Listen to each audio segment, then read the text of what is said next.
Саламатсыздар, урматтуу мекендештер, өлкөбүздө алынган акыркы сааттагы жаңылыктар менен сиздерди тааныштырабыз. Биздин каналга катталып, ой пикирлериңиздер менен бөлүшүңүздөр. Депутаттар элчи менен министрди кызматтан алуу боюнча президентке кайрылды. Кыргызстандын Орусиядагы элчиси Гүлнара Клара Самат жана эмгек социалдык камсыздоо жана миграция министри Кудайберген Базарбаевдин аткарган ишин карап, кызматтан бошотуу сунушу президентке жолдонду. Бул тууралуу 9-сентябрда Жогорку Кеңештин Альянс фракциясы жана Элдик депутаттык тобунун биргелешкен жыйынында айтылды. Элдик депутаттык тобунун төрагасы Акылбек Түмөнбаев соңку кезде аталган жетекчилердин дарегине сын пикирлер арбын болуп жатканын белгилеген. Ушул эки адамдын жумуш ордун, кызматтык ишин карап чыгууңузду өтүнөбүз. Орусиядагы өкүлүңүз кандай иштеп жатканы тууралуу эл сизге кире албаса да социалдык тармактардан кайрылып жатат. Ошондуктан өз чечимиңизди, эркиңизди көрсөтүп, бөлөк өлкөдө жүргөн биздин бир туугандардын алар менен иштешип, укугун коргоочу адамды дайындайсыз деген ойдомун. Кудайберген Базарбаев боюнча өзүңүз карап аны дагы жумуш ордунан четтетүүнү суранам деген Акылбек Түмөнбаев. Ал бул сунуш кат түрүндө президентке берилерин кошумчалады. Аталган жетекчилер депутаттардын сунуштары боюнча комментарий бере элек. 9-сентябрда Жогорку Кеңештеги бир мандаттуу округдардан шайланган элдик депутаттар тобу жана Альянс парламенттик фракциясы миграция маселесин талкуулашкан. Жыйында депутаттар министрлер кабинетинин тийиштүү жетекчилери мигранттар маселесине кайдыгер карайт деп сынга алышты. Расмий маалымат боюнча, Орусияда Кыргызстандын миллиондон ашуун жараны эмгек мигрант болуп жүрөт. Бул өлкөдө 3-сентябрдан тартып мигранттардан эмгек келишимин жана жашаган жери боюнча миграциялык каттоосун талап кылган эреже күчүнө кирди. Мындан улам паспортуна кирди чыкты белгисин койдуруу үчүн мигранттар Казакстан менен Орусиянын чек арасында агылууда. Парламент 1-сентябрда кыргыз мигранттардын абалын жеңилдетүү үчүн мамлекеттик думага кайрылуу демилгеси көтөрүлгөн. Буга чейин Тышкы иштер министрлиги сүйлөшүүлөр жүрүп жатканын билдиришкен. Баягы мына өткөн жумада фракция өткөрөбүз ошо миграция боюнча деп өткөн жумада чакырсак, өткөн жумада ошол Россияга, Москвага баратам, кийинки жумага калтырыңыздар деп өзү суранды деп ошо биздин секретарьдын башчысына менен сүйлөшкөн экен, жооп берди эле. Мына бүгүн болсо дагы бир шылтоону айтты да. Ал боюнча азыр аягында ошол президентибиз Садыр Нуркожоевичке кайрылуу кылып, ошол ордун бүгүнкү күнү кызмат ордун жөн эле бошоттурбастан бүгүнкү күндө ошол мына өзүңүздөр жакшы билесиздер, Ульяновскийде 14 жараныбыз каза таап, биздин ошол кыргыз жарандары, ошол кыргыз бир туугандарыбыз кандай гана кабыргасы сыздаган жок. Ошогон бүгүнкү күнү түздөн түз ошол миграция министри, ошол Россия Федерациясында посол болуп отурган эжекебиз Гүлнара Клара Самат өкө күнөөлүү. Ошондуктан баягы аягында чечимде кабыл алабыз, баягы жөн эле кызмат ордунан бошобой, ошолор жоопкерчиликти жооп бериш керек. Ошол кыргыз мамлекетинин алдында, кыргыз элинин алдында жооп бериш керек да. Ал боюнча президентибиз Садыр Нуркожоевичке өзүбүздүн чечимибизди да жөнөтөбүз, өзүбүздүн кайрылуубузду да кылабыз. Ош тазалык ишканасы таштандыга төлөбөгөн жарандарды аныктоодо. Ош шаарында катуу тиричилик таштандыларын чыгаруу кызматына туруктуу төлөбөгөндөрдү аныктоо боюнча иш-чаралар жүргүзүлүүдө. 8-сентябрь күнү Курманжан Натка МТУда катуу таштандыларды чыгаруу боюнча кызмат көрсөтүүлөр үчүн зыяндуу төлөбөгөндөрдү аныктоо боюнча тиешелүү рейдтик иш-чаралар өткөрүлгөн. Ош тазалык ишканасынын кызматкерлеринин комиссиялык топтору аталган МТУнун көп кабаттуу үйлөрүндөгү 170 абонентти айланып өтүп, көпчүлүк жарандар карызын жеринде төлөшкөн. Абоненттердин карызы боюнча 4 материал тиешелүү сотторго берилген деп айтылат Ош тазалык ишканасынын маалыматында. Ошко барган Зулушев мейманкананын алдында милиционерлер 1 саат мушташышты.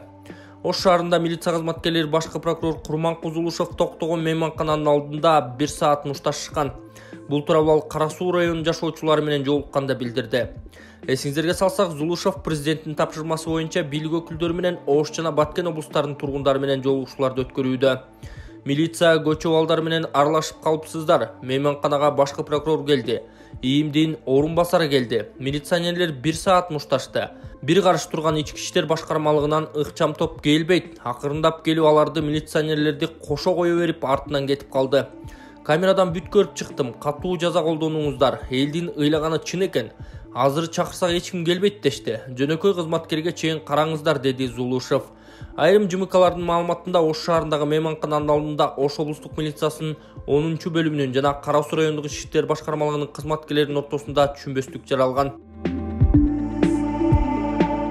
Бишкекте эркек кишини өлтүрүп кетишти. Милиция атын тактоого жардам сурайт. Бишкектин 1-май райондук милициясы адам өлтүрүү фактысын аныктап жатат. Бул тууралуу 1-май райондук милициясынан билдиришти.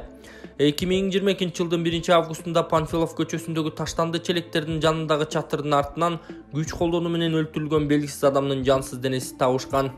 Иликтөө иштеринин жүрүшүндө спирт ичимдигин ичип отуруп 1991 жылы туулган жаран 35-40 жаштар чамасындагы белгисиз адамды бычактап, ал ошол жерден каза болгону аныкталган.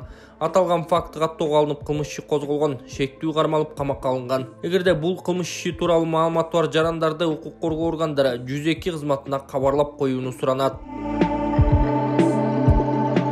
Кадамжайда жашы 7 элек кызды өлтүрүүгө шектелген 4 адам кармалды. Бул тууралуу Баткен милициясынан билдиришти. 8-сентябрда жашы 7 элек кыздын өлтүрүлүшү боюнча кылмыш ишинин алкагында суракка Кадамжай районунун жашы 7 элек жашоочусу чакырылган. Ал мыйзамдуу өкүлүнүн жана социалдык педагогтун катышуусунда суракка алынган.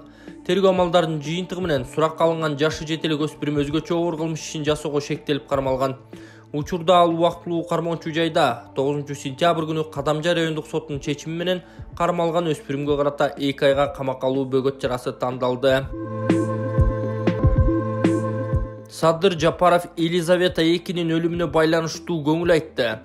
Президент Садыр Жапаров Улуу Британиянын падышасы Карлс III ханыша Елизавета II-нин каза болгондугуна байланыштуу көңүл айтты. Бул тууралуу өлкө башчынын маалымат кызматынан билдиришкен.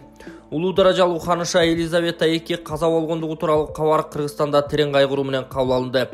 Өзүмдүн жана кыргыз элинин атынан терең кайгыруу менен көңүл айтам. Елизавета II ар дайым Улуу Британиянын мамлекеттик кызыкчылыктарына кызмат кылуунун жана өз элине кам көрүүнүн үлгүсү болуп кала берет, деп жазылат телеграммада. Эсиңиздерге салсак, ханыша Елизавета II 8-сентябрь күнү 96 жаш курагында дүйнөдөн кайтты. Ал тактыга 1952-жылы отуруп Улуу Британиянын эң узак башкарган монарх болуп калды. Карл III Улуу Британиянын кийинки падышасы Елизавета II-нин уулу. Буга чейин ал таажынын мураскери болуп келген.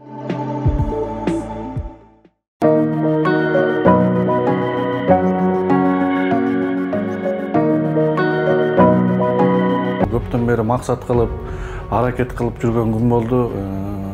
Канчадан бери ушул үйгө жете албай, үй алсам экен деп жүрүп, ушул бүгүнкү күндө себеп кылып, ушул ИФК деген компанияны көрүп калып, бул кандай көрүп калдык? Эми эжем аркылуу айтып калды, ушундай ИФК деп программасын, эрежелерин көрсөттүм, мага жакты. Ошо менен жазылдык, катталдык, ушул үйдү насип кылыптыр, ошо рахмат, ыраазычылыгымды айтмакмын. Ошо элдерди ушу үйгө жетсе экен деген ошо бизде эң чоң бир көйгөй да Кыргызстанда. Ошого чакырып кетер элем да элди, ошол ИФКга жазылып, аракет кылып, ушул үйлүү болушуңарды тең өзүмдүн жакшылыгымды бүгүн тең бөлүшөйүн деген бир өзүмдүн бир ичимдеги бир эмоциямды айтайын деп турам. Ошол ИФКга баарына ошо рахмат. Ушундай бизде Кыргызстанда ушундай программа ачылганда баарыңар ушу жазылып үй алгыла, техника алса болот экен, бизнес кылса болот экен, биз дагы иштешели деген дагы ушул мындан ары бир максаттарыбызды коюп атабыз. Ушундай 2 комнат үй алдым, ушундай үй алайын деп өзүм максат кылган тилегиме жеттим деп айтсам болот да. Ошол ИФКга дагы бир ыраазычылыгымды билдирем. Кыргыз элинде чакырат элем, ушул келип ИФК менен иштешип, үй алсаңар алгыла, машина алсаңар алгыла, бизнес кылсаңар болот экен. Ошол кыскасы сөз байлыгым жетпейт. Негизи кубанычтамын ушундай эме келип, компания келип бизге ушинтип жардам кылып атканда чоң рахмат.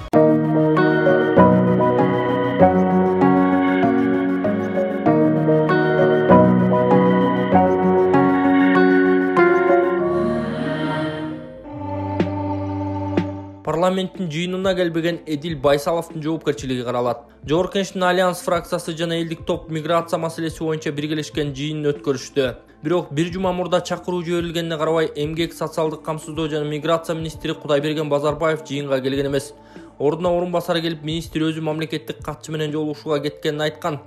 Ал эми эл өкүлү Мирлан Самый Кожо, министрлер кабинетинин төрагасынын социалдык блокту тескеген орун басары Эдил Байсалов бул жыйынга катышканын мыйзамсыз деп эсептеп келүүдөн баш тартканын билдирген. Мындан улам депутат эмнеси мыйзамсыз экенин түшүндүрүп беришин талап кылган. Ал эми Жанар Акаев мамлекеттик катчы идеологиялык иштер менен алектенерин, Базарбаев үчүн ушул жыйын маанилүү экендигин белгилеген.